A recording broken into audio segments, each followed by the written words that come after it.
Like a lot of Bloodborne fans, I completely lost my shit when the Duskbloods was first revealed in the most recent Nintendo Direct. From the first frames of a gaunt, puffy-shirted invalid slumped in a mahogany chair under the light of the full moon, to the gothic skylines of Yharnam-esque spires and steeples, to a clerically bestial boss with mangy lupine features and one huge arm, the Duskbloods wears its Bloodborne influences on its sleeve like a vampiric sigil carved into pale Victorian flesh.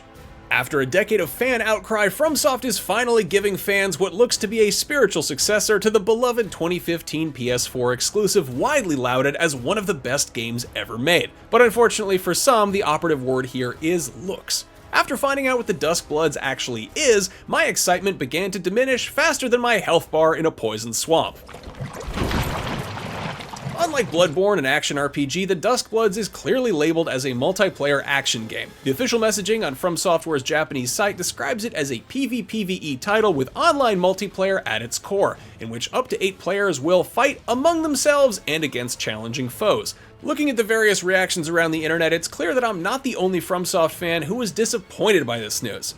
It just isn't fair. But I thought about this, and I realized something. As much as I'm not interested in a multiplayer action game that kinda looks like Bloodborne, the Duskbloods is still something worth getting excited about. It's a completely new project, directed by Hidetaka Miyazaki. His track record speaks for itself, and he's the whole reason that we have the soulsborne genre in the first place, because he was willing to try something new.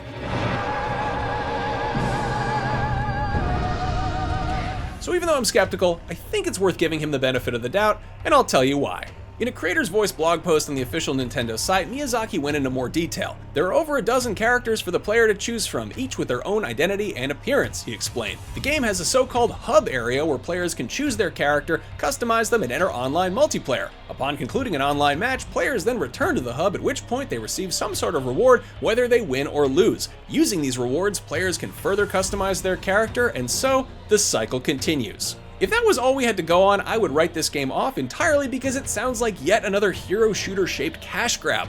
Lots of people love multiplayer games. That's why they keep making them, which is great, except when publishers bank everything on live service projects thinking they've got the next Fortnite or Call of Duty on their hands, and then pull the plug, take the game offline, and lay everyone off after they discover the target demographic is still just playing Fortnite or Call of Duty.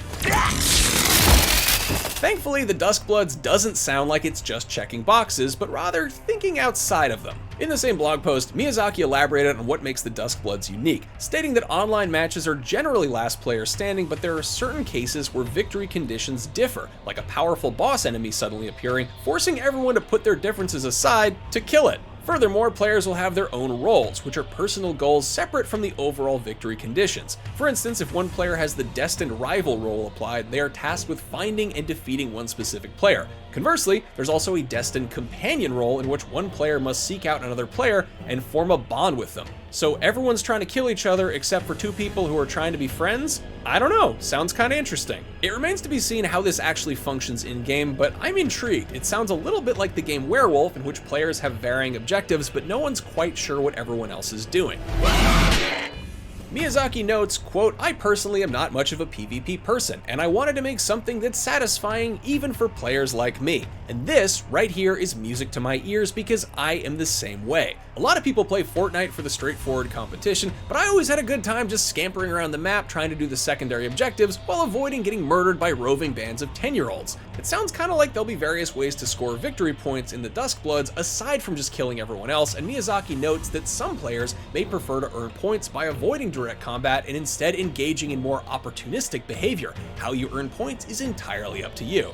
Interesting. FromSoft's action RPGs are primarily single-player experiences, but dating back to Demon's Souls, they've all had a multiplayer component. Not counting Sekiro, but that's also not an RPG. Interacting with other players has largely been optional, buried in comically obtuse matchmaking systems that involve ringing dainty little bells and performing ambiguous rituals with someone else's amputated fingers or enchanted jewelry. One of FromSoft's best qualities is how their games let players figure, or finger, things out for themselves, and while it's immensely rewarding in terms of lore and exploration, it can get a little tedious when you're just trying to connect with other players. Summoning another player online to help beat a boss may have a stigma among some hardcore players, but it's there for a reason, and helping other players online has always been at the core of FromSoft's action RPGs. In a 2010 interview with Eurogamer, Miyazaki explained the origins of the anonymous co-op in Demon's Souls. His inspiration was the time his car got stuck in the snow at the bottom of a hill, but got over it after the cars behind him gave his car a push, even though he hadn't directly asked them to help. As he poetically described it, you could probably call it a connection of mutual assistance between transient people.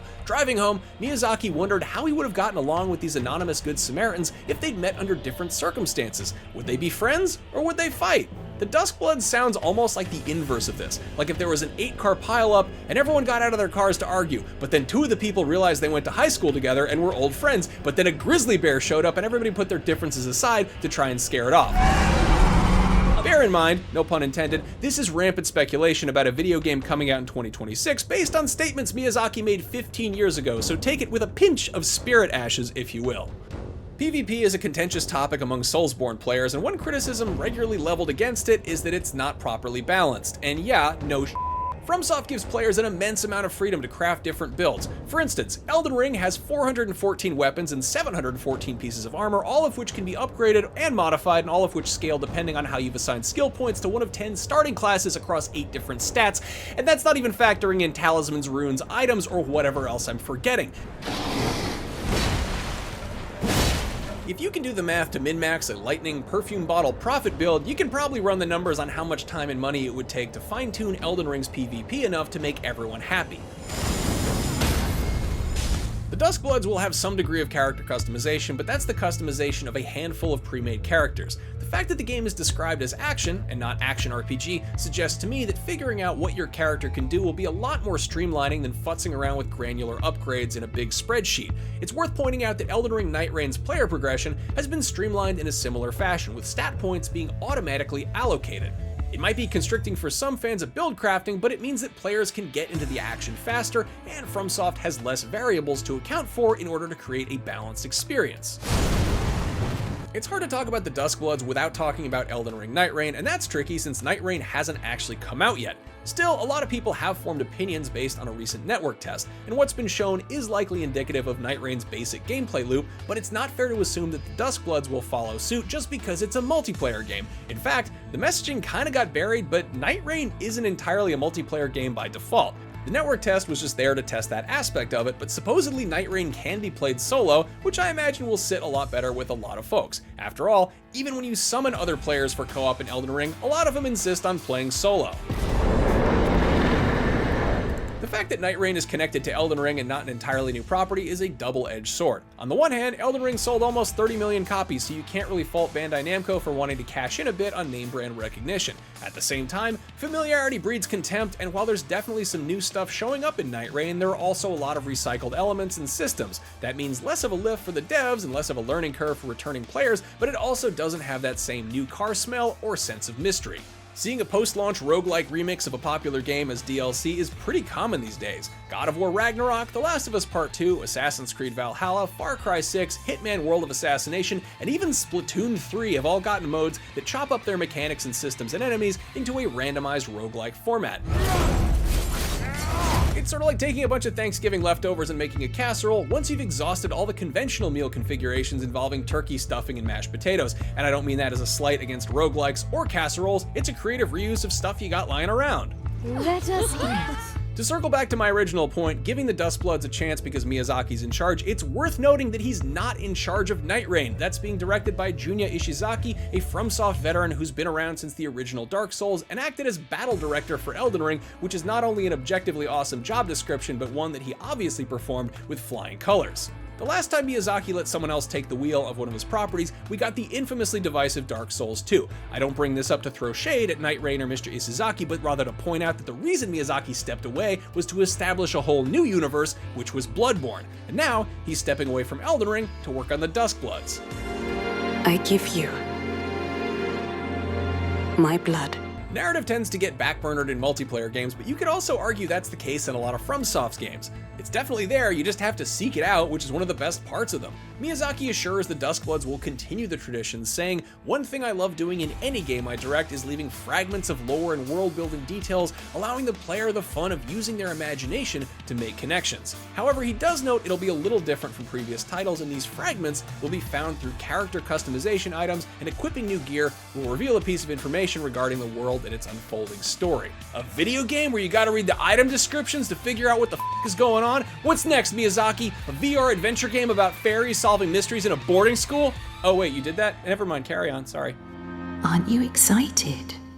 You're going to be a fairy. As for the Duskbloods story, players take on the role of the Bloodsworn, a group whose members have superhuman abilities thanks to special blood. As human society reaches an end, an event known as the Twilight of Humanity sees the Bloodsworn gathering from different places and time periods to compete for something called First Blood.